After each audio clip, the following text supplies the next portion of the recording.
That's fine. Hey, Oh, everybody. What's you like going the on? buds? Yeah. Yeah, there's the Bub sticker. Hey. Well, that is that guy behind the water bottle is Craig Rizzoli. He's the founder, owner of High Speed Daddy, one of the 2 high speed daddies you might hear from on the weekly emails if you get those.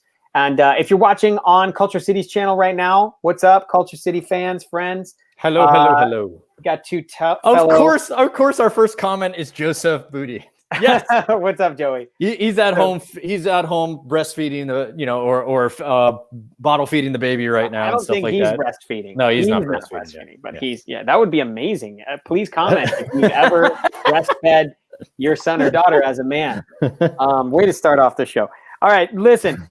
We're talking about emergencies, guys. Okay, today we're talking about emergencies. We got 2 dads. Craig's a dad. I'm a dad. I wore my dad's shirt just for you guys. High Speed Daddy. That's right. And I'm just super dad, like generic $5 Target super dad shirt.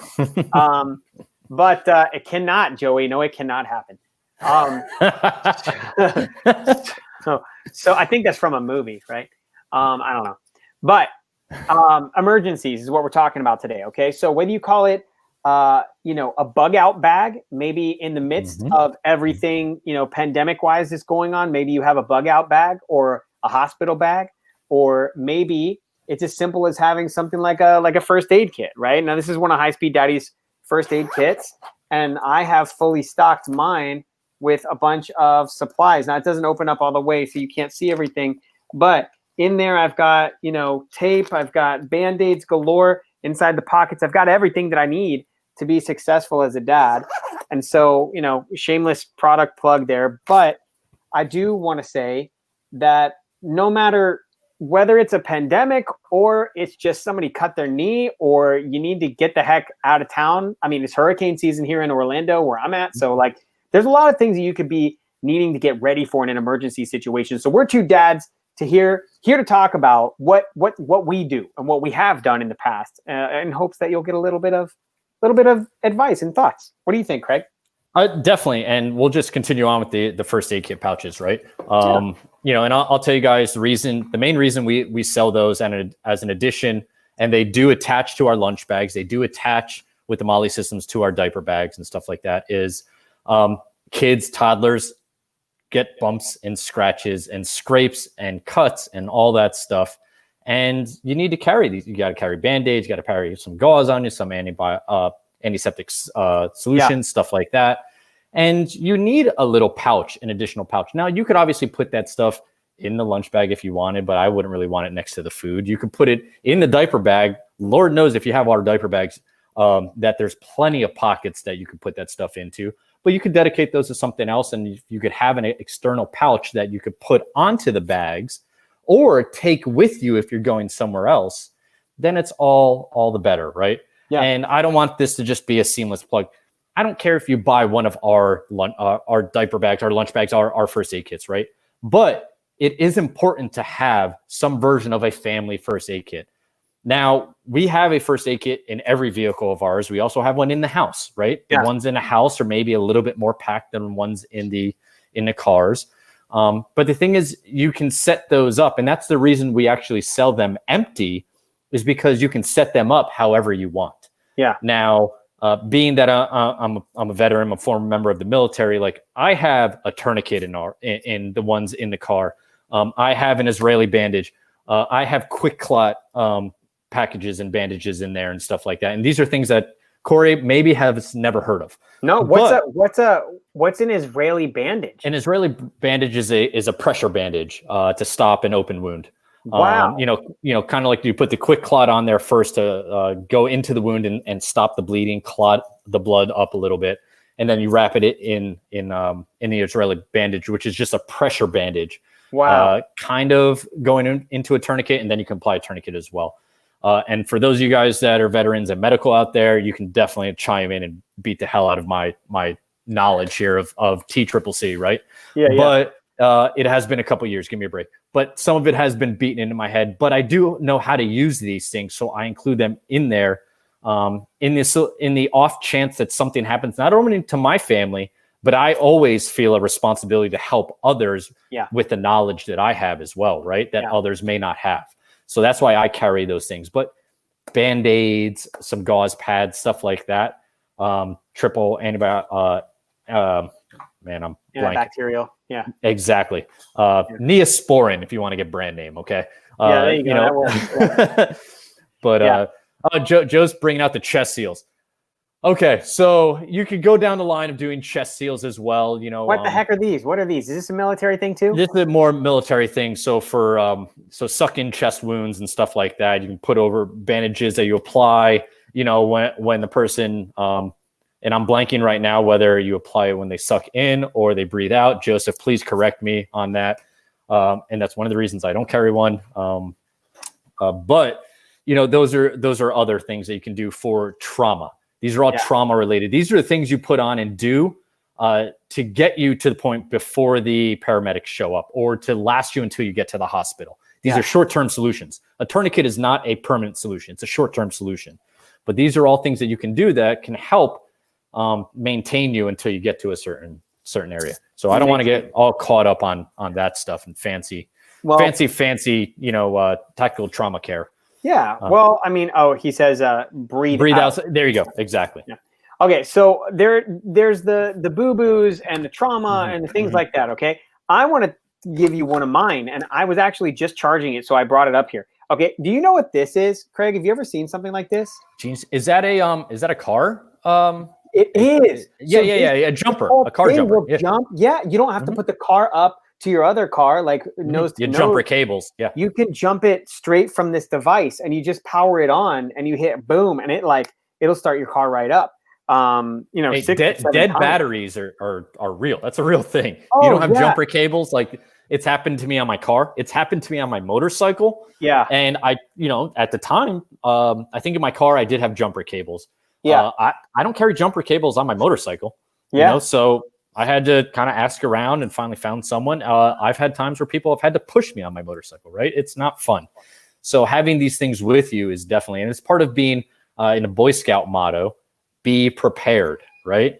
So you try to think ahead on what could happen. That's why they call these things accidents. Right. You can't plan that these things are going to happen. It's the what ifs. Why do you have insurance? Why do you have health insurance? Why do you have life insurance? Yeah. What ifs?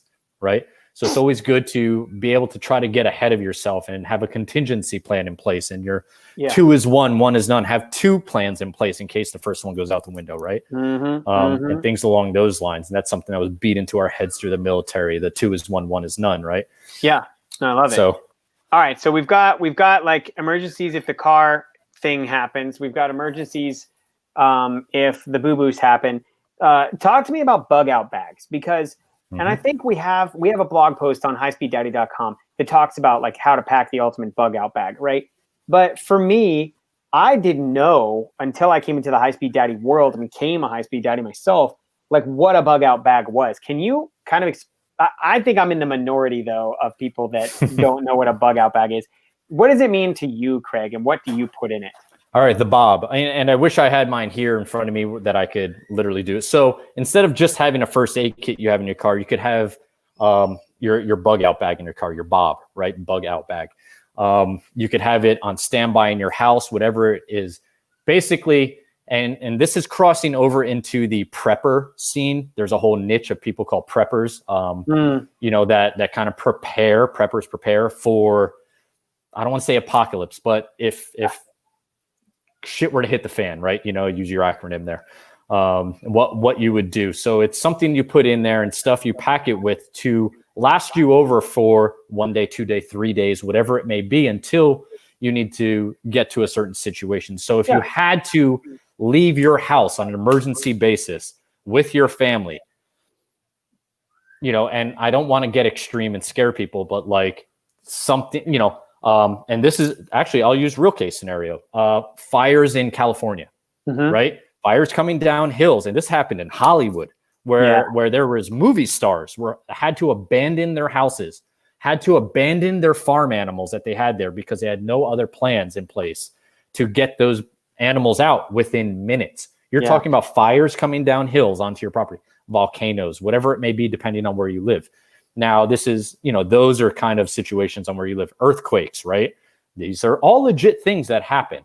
And it could, with the recent times, depending on where you live again, if you're in the middle of a city, riots and things of that sort. These are legit things that happened. If you need to leave your residence because things are about to get so bad that you need to exfil, basically a bug out bag contains everything you need to survive for a matter of a few days until you get to your next location, wherever that may be, a shelter, a residence of a family or friend that can bring you in, or something along those lines. Now, I'm not going to pretend to be an expert on what goes into a bug out bag, because to be honest, again, you should tailor it to your needs.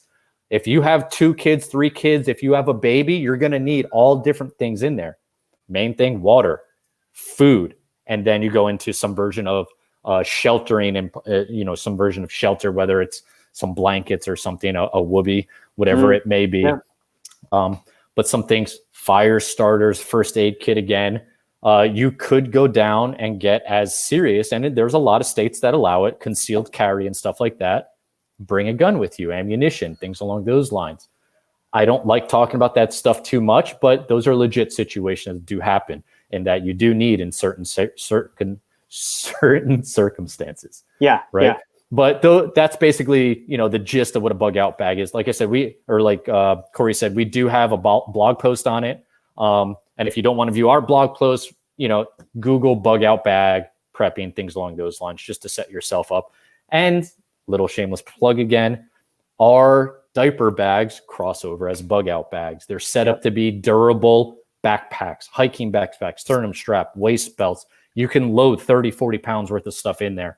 Could do that. Hopefully Corey's going down to grab one and bring it up right now. I've got there mine. You go. So it's got the MOLLE webbing on it so that you could attach different pouches to it. The first aid kit you could attach to it and things along those lines. It does have the insulated pouches on the side, or pouches you could put 2 16.9 ounce water bottles, plastic water bottles, a piece in each side. You could pack it with Nalgene bottles and things along those lines. And it's a comfortable shoulder straps, obviously. So shameless plug on that stuff that, it doubles as a bug out bag and whatnot. Yeah. I mean, so my bug out bags are a little different in that, I personally have never fired a gun at all. And we are a gunless household as of now. Probably going to stay that way for a while. I just have never gone through the training, so it's actually more dangerous fair enough. to have, one in the house. Fair enough. Absolutely. But my bug out bag would be ready for hurricanes. And the last time we had one, I had to jet out of the house and get the family to. We actually went to a hotel. I'm gonna be honest, it was on Disney property. Okay, so here's the deal. My wife works at Disney, so we get a huge discount on Disney hotels. So Disney's going to have it taken care of, right? We went there and we were in a hotel and the characters were at the hotel, and what they do, being a former cast member, like I understand, they put you up at the hotel as a cast member, you stay there and everything just rocks and rolls, right? So we had full functioning, restaurants. They didn't lose power because they had generators upon generators upon generators, right? And so we chose to do that. Now, luckily, nothing really hit super hard here in Florida for that one hurricane. But my bug out bag had things like snacks, snacks for days, cold drinks, warm drinks, change of clothes, shoes, and yes, all of those things fit into my bag. Faye even says, let's see what Faye says. Faye says we have one for beach, hiking, camping, and one in full reserve of survival gear. Love it. Love it. Oh, Faye, it looks like you ran the Spartan race. Do you know Faye, Craig? I do. So Faye is one of our influencers that we have. She's very good friends with George, lives out in California. Amazing. Yes. Yeah. Faye is not just a Spartan runner. She is a top tier Spartan finisher. Right. Yeah. And I don't know the specific terms. I'm sorry, Faye, for not knowing the exact level that you're at, but she's an elite Spartan racer. She's a boss. Yes. Yeah. And she can do handstands for days. The answer, Chrissy, is yes. I am from Florida. Yes, I am here in Florida. Orlando. So, Chrissy's another friend of mine. She's the wife of Lieutenant Colonel John Lapadelle, which is a great friend of mine. Also, I served with him in the Guard. Spartan Pro Team. Thank you, Faye. I appreciate that for setting me straight on that.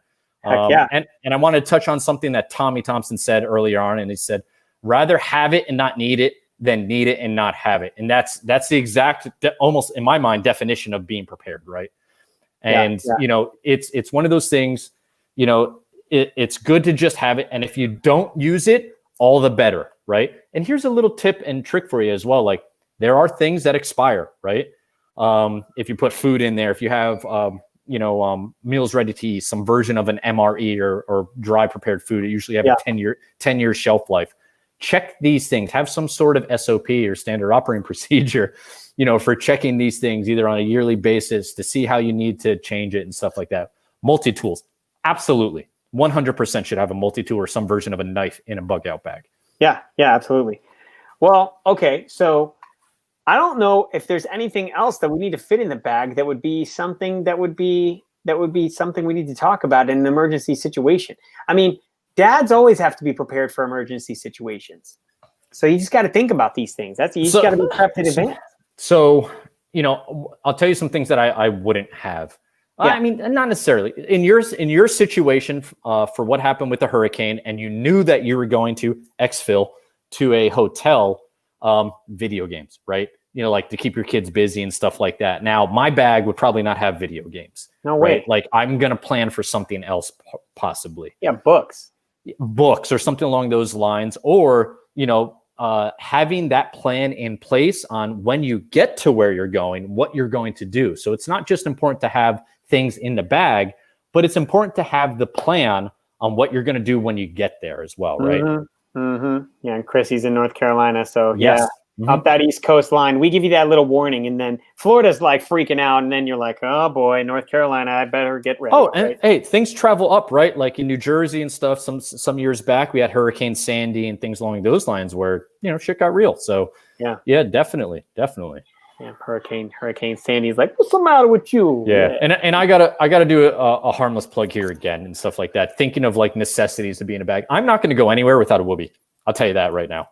Do you have one? I don't have one handy, but I'm 75% of the people, at least, following us right now know what a whoopee is. And if you don't, go to our website and look at whoopee. We just came back in stock with all 3 sizes of our multicam whoopies. That we've been out of stock for several months. I apologize, people. We had some things going on. Everything is back in stock for our multicam whoopies right now, all 3 sizes. They do make great Father's Day gifts as well. Ooh, yeah. But a whoopee has so many different uses, from a blanket to shelter to concealment and so on and so on and so on, and things along those lines. But yeah, I'm not going anywhere without my whoopee. I'll tell you that right now. I didn't go anywhere in the military without my whoopee. I'm not going to go anywhere now without my whoopee. I go to a hotel nowadays with my wife or something along those lines. I bring my damn whoopee. Yeah, that's good. No, I had one, but it's in the back of my car right now, actually. That's a good place. Hey, I have three kids, right? I have 3 in the back of the truck right now for the kids, because every kid has to have their own whoopee at this point. And that's why we made whoopies in kids' sizes. Yeah. No, they're good. They're good. I love them. All right. Well, listen, we've been going for about 18 minutes, folks, and we thank you for tuning in. We had a wonderful group of people tuning in today. We can't thank you enough for your comments.